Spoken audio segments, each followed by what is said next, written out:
Only two of the big three cracked the preseason All Big 12 team, and leaving off Caleb Hawkins. It's a bold move, Cotton.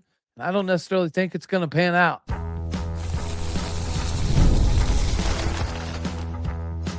You are Locked On Oklahoma State, your daily podcast on the Oklahoma State Cowboys, part of the Locked On Podcast Network, your team every day.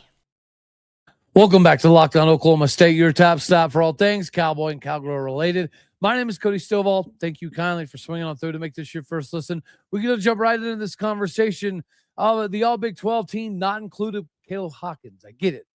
I respect it. Kind of understand it. But I do think it is a mistake. At the end of the year, we'll revisit what this team could potentially look like. And if he stays healthy, I think Caleb Hawkins will end up on this squad. No disrespect to Cam Cook. You can't come into the season after almost 1,700 yards and not be considered potentially the top guy. However, Caleb Hawkins is going to be somebody that's going to be utilized as an every down back, right? Caleb Hawkins is more like an Ollie Gordon, less like a Justice Hill. I think that could be a decent comp for Cam Cook. I understand him getting the recognition. He deserves it, as does LJ Martin.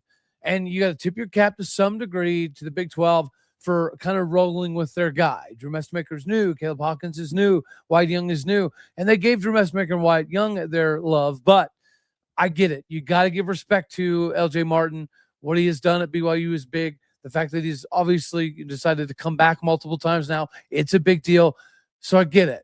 But at the end of the year, I do think that Caleb Hawkins will end on this list, partially because of the offense, right? Just because of the explosiveness on the outside, the ability for Drew Mestemaker to put the ball in places that not very many quarterbacks in the country can, is what's going to separate this team at the end of the day. But because of that deep threat, they're going to have to respect the outside, the perimeter so much that it's going to open lanes for Caleb Hawkins. That's partially one of the biggest reasons he had success at North Texas, is because offensively they had the ability to distribute the ball. I know words are still hard for me, in a position that would allow them to continuously score quick enough to get the ball back fast enough to put up crazy stats. That has happened at Oklahoma State. We've had multiple quarterbacks. We've had multiple years and systems where we did do exactly what you just witnessed at North Texas. So congratulations to Cam Cook. Congratulations to LJ Martin. I do think it is a mistake to leave off Caleb Hawkins, but I kind of get it. The offensive preseason player of the year is, in fact, LJ Martin, running back for BYU. Again, respectable, commendable. I can roll with it. The defensive preseason player of the year is A.J. Holmes, the defensive lineman from Texas Tech. Newcomer of the year, Drew Mestemaker of our very own Cowboys.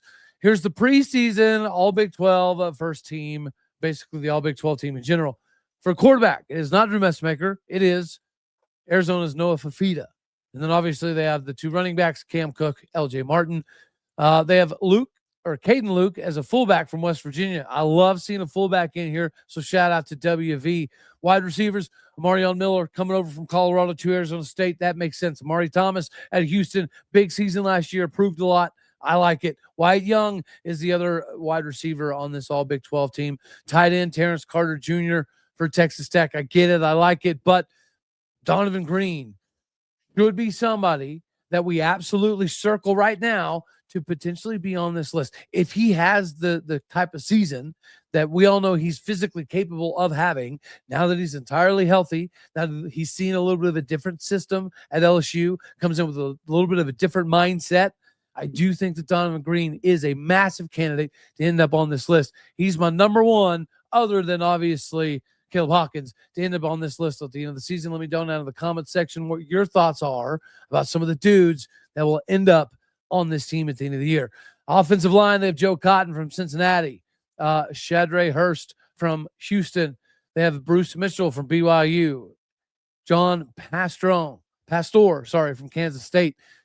And then they have Evan Tingsdahl from Cincinnati. The kicker is from Texas Tech, Stone Harrington. What a bad mamma jamma of a name.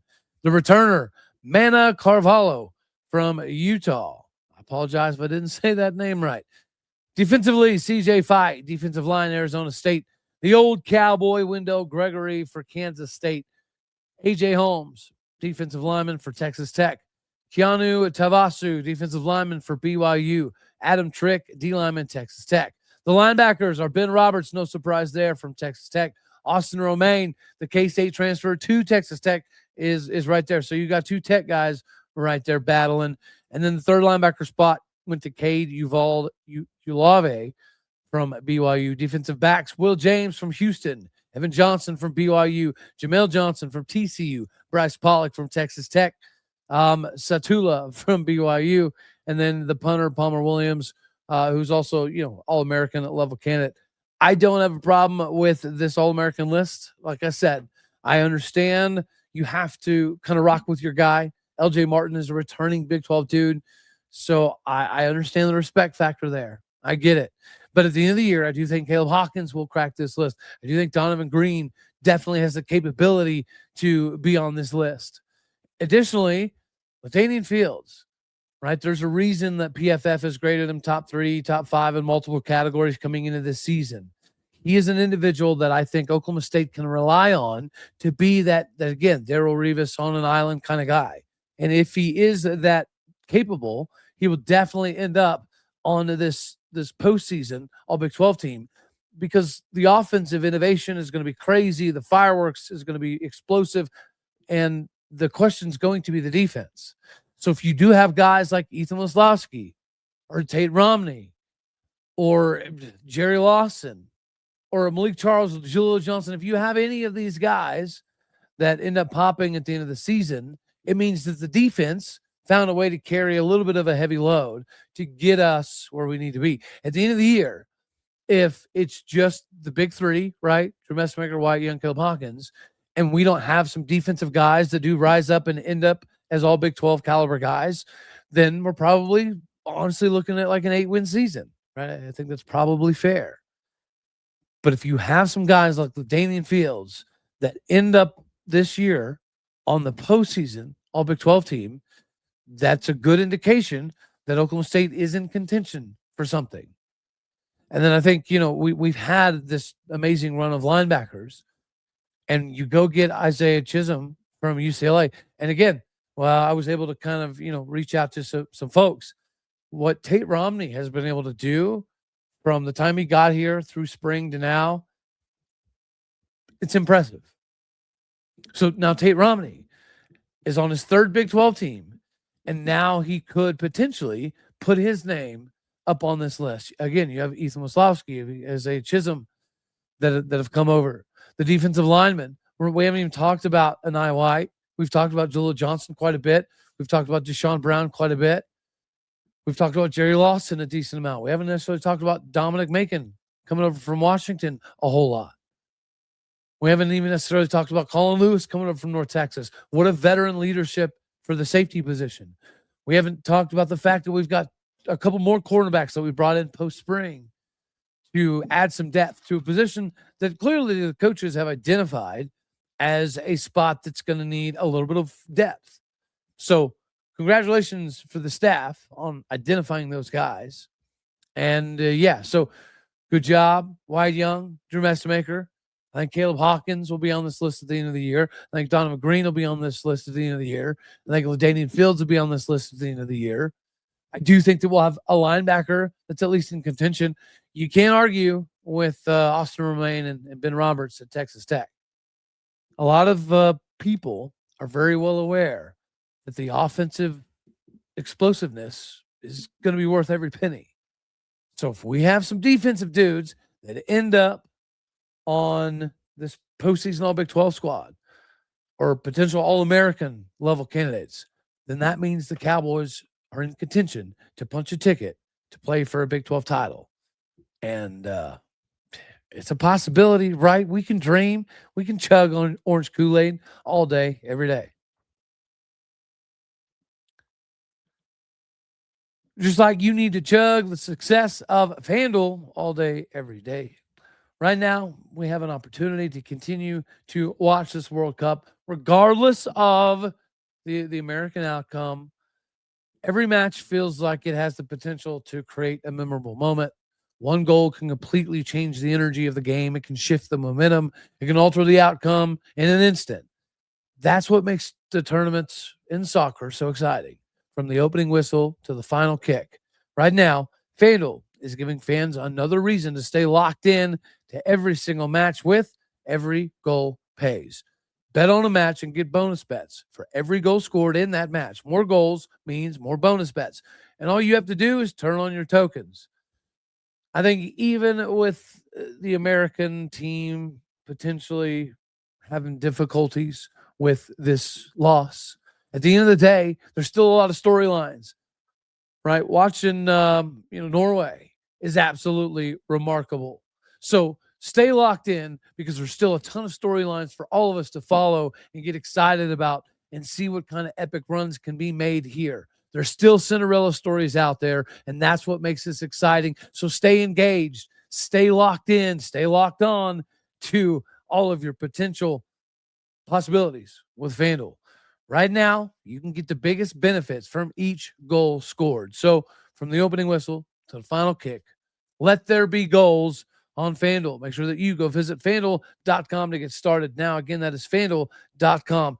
Go there today to capitalize on this soccer madness. Now we're going to roll right into segment 2 here. There's no question that Kenny Gajewski has answered the call, answered the bell, and thankfully, nationally, there's some recognition as well as Oklahoma State Cowgirl softball has come up with the number 3 ranked portal class in America.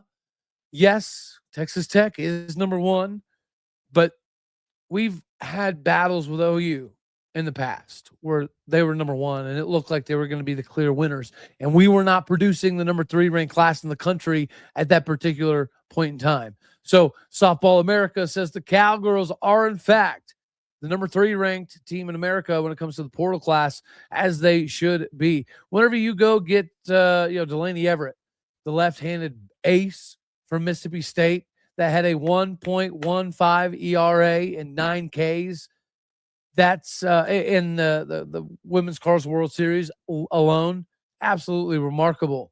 You get Kendra Lewis over from Wisconsin. She batted .328, 7 home runs, 35 ribbies, and a .433 OPS. This is another individual that has the capability to jump up on the mound as well. She had a pretty impressive season. She allowed just 28 walks. And at the end of the day, you're looking at somebody that has the 2A capabilities that we haven't seen potentially since like a Sam Chow. So color me excited. You get Peyton Kennedy from Ole Miss. She had some limitations on the bump, but there's a reason that she was a borderline 5-star All-American coming out of high school. There's a reason that they had to find a way to get her on the field as a true freshman, even if it was in limited time. And then you get Kennedy Proctor. I kind of hate stealing for Big 12 schools, but 2025 freshman All-American, yeah, we'll take that. 338 batting average, 14 bombs, 41 RBIs. All of those were career highs. And now she's coming to Oklahoma State. And then Maddie Hartley from Houston, second team All Big 12 this triple season. She secured the 8th Triple Crown in Houston program history by leading the Cougars in almost every single offensive category. She batted .345, 20 home runs, and 47 RBIs. And she also had the ability to jump up on the mound and extend games and give you some flexibility, which is the only thing that we have lacked the last couple seasons when it comes to the mound. You know, Ivy Rosenberry dealt with some injuries, and whenever she came back, she just wasn't quite the Georgia All-American we were getting early on or out of high school. Katie Coots, you know, she decided to go on a different path for a career instead of softball. She was supposed to be a 2A individual. You get Riley Crandall, who is an All-American at Baylor, who is an OU killer herself, and then comes to Oklahoma State. For whatever reason, it just doesn't quite all come together. We put a lot on Presley Downing this previous season. Maybe it was a little bit of a heavy load. Maybe it was too much, but we didn't have a lot of flexibility in the circle. It was all Ruby Malin for 2 years. Obviously, that's not ideal. It's also not the plan. But now we have 4 pitchers. We go 4 deep now on the bump. And a decent number of them also have the capability to swing a bat, hit 300. Like, you've got some Sam Shaw potential all over the field now. Not to mention the fact that you are going to have some veteran leadership and experience coming back this upcoming season.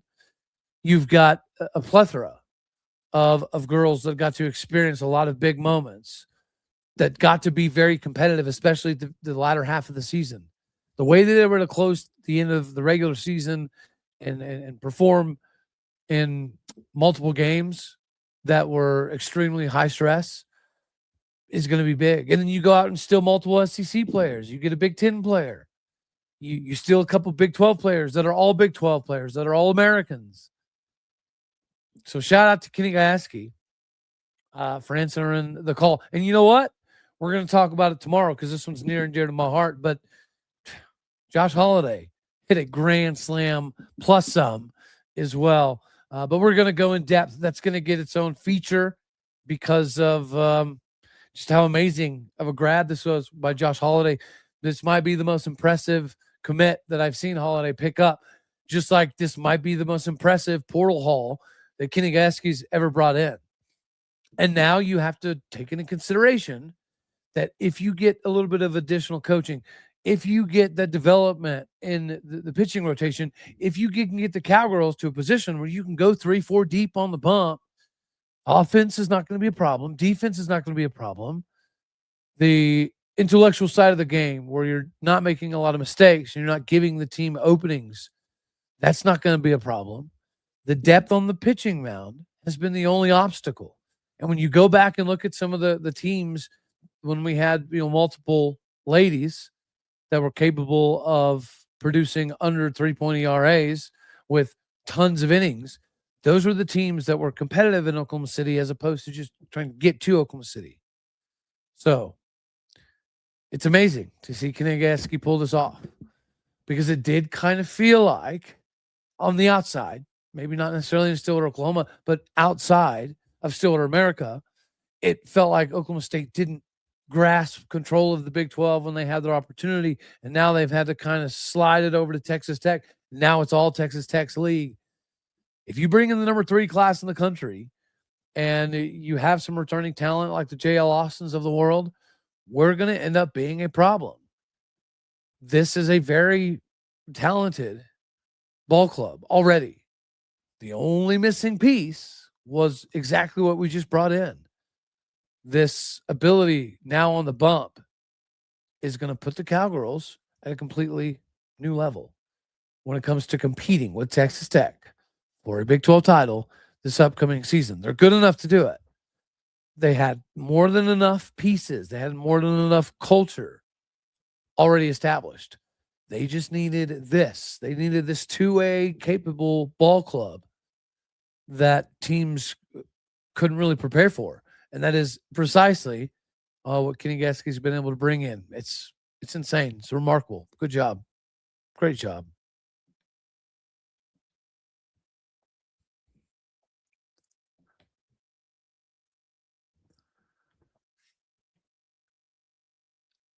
All right, now we get to cruise through segment 3 here. We've got some fellas representing the Cowboys, the Big 12 Media Days. This is going to be a wonderful opportunity for the country to get eyes on Eric Morris a little bit more, just because of the ability that the Big 12 provides when it comes to marketability.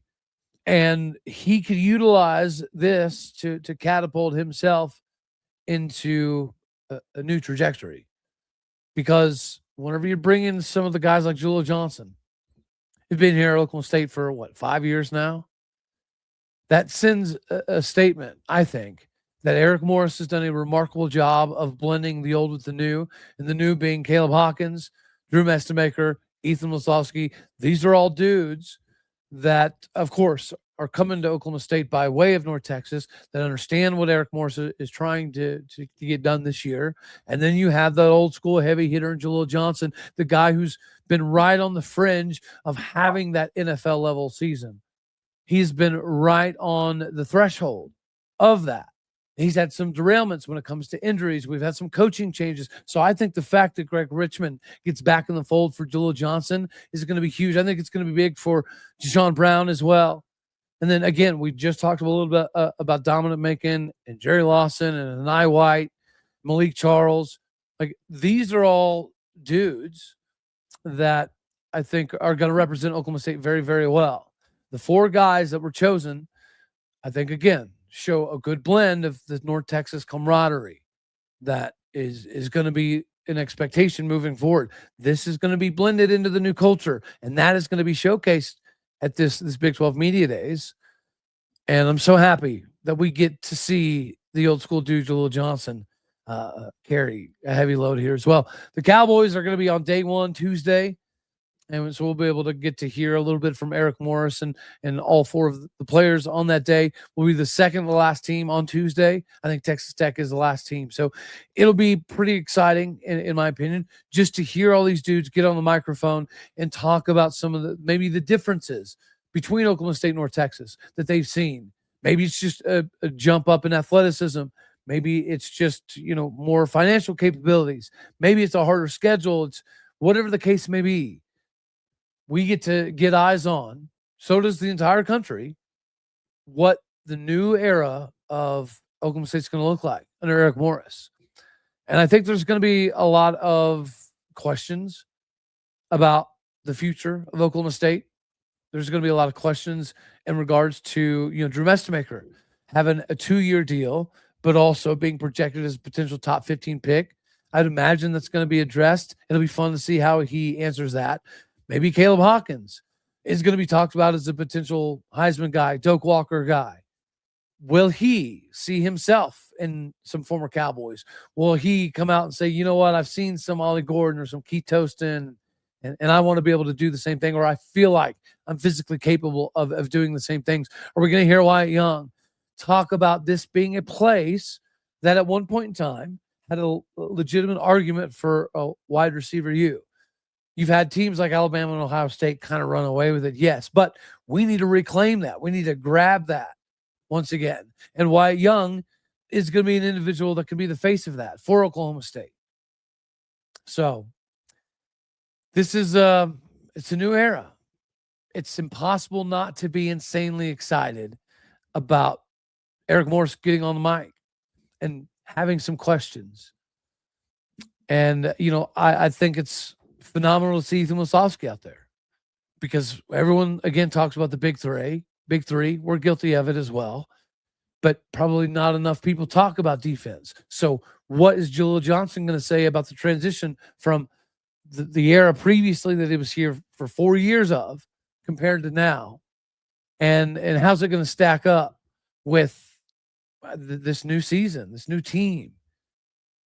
What is Ethan Wesloski going to talk about when it comes to his interest level and why Oklahoma State? Because when you put up Malcolm Rodriguez numbers, you're going to have other suitors. You're going to have other opportunities. So was it just about the crew, the group coming together?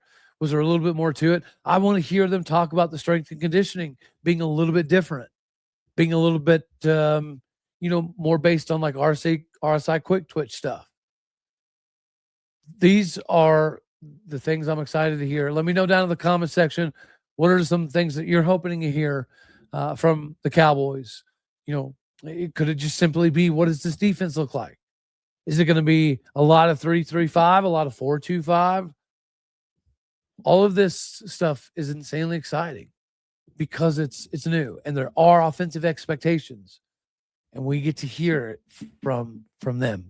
Let me know down in the comment section, what are you hoping to hear from the Cowboys? What are you hoping to get out of this? Do you think there's going to be like a clip-worthy moment? Right, Mike Gundy was famous for having some clip-worthy moments at media days, and largely, I think it was all pretty cool and pretty positive. So hopefully we get some of that out of Eric Morris. Anywho, so we're gonna have out of this one. Rye share, as always, I love you. God bless.